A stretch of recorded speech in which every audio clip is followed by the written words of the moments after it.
That's a good question, and you're right to say it's on everyone's mind, because it's pretty much the first thing all of the people that come by to talk to us have mentioned.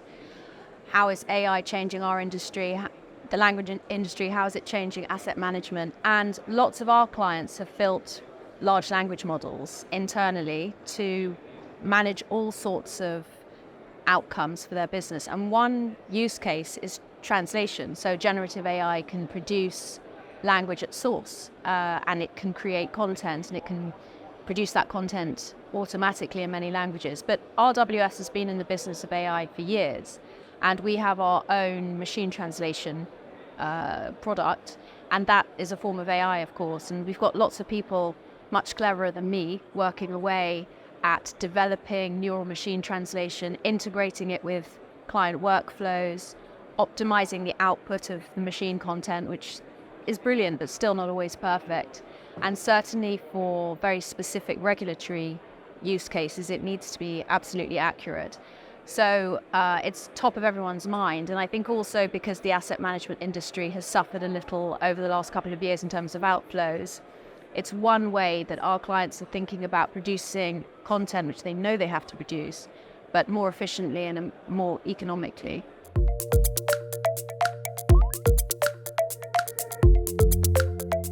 Now, AI is an enabler. So if you have to produce a large number of fund commentaries, for example, in many languages every month, that have to be of a good quality, you don't want it to be prohibitively expensive because you're perhaps creating 20 different language versions.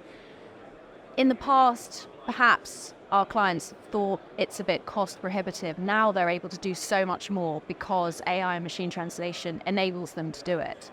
And it's not just a language thing, it might also be a channel question. So with consumer duty and the necessity to produce accessible content, regardless of the language, so people that need to hear content, people that need to receive it in different ways, we can also do that. So AI is an enabler not just on the language side, but also in terms of structuring content at source, which is something we help our clients with. If that's optimized from the beginning in content modules, you can then produce text to video. And so, for example, you could produce a video fact sheet for someone that might need it. So actually, it's meant that people are doing lots more with the technology that's available and producing lots more content in lots more languages. So it's just perhaps a little counterintuitive and not what you might have thought.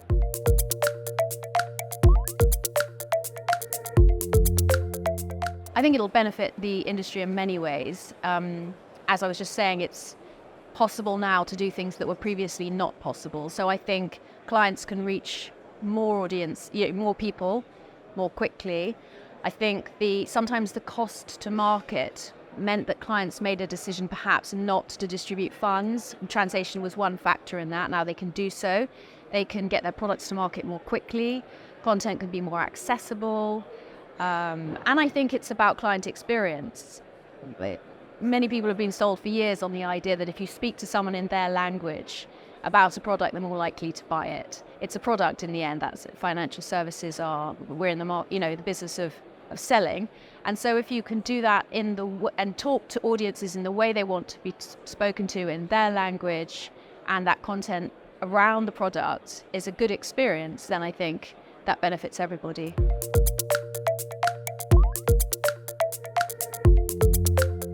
We've seen over the last few years that people have become very excited very quickly about what AI can do, and it is brilliant, but it's not perfect still. It's not a panacea. So we've seen clients go away and decide to produce lots of content using a generative AI that actually isn't being checked. And it's only after the fact that when it reaches an audience and it isn't perfect, that perhaps their PR firm might say, this is terrible for Switzerland or something like that.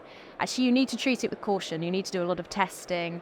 You need to perhaps make sure it's appropriate for a regulator, that it's been proofed before it goes out, that perhaps you might still need a human in the loop. So a question of using machines with humans to get an optimal output.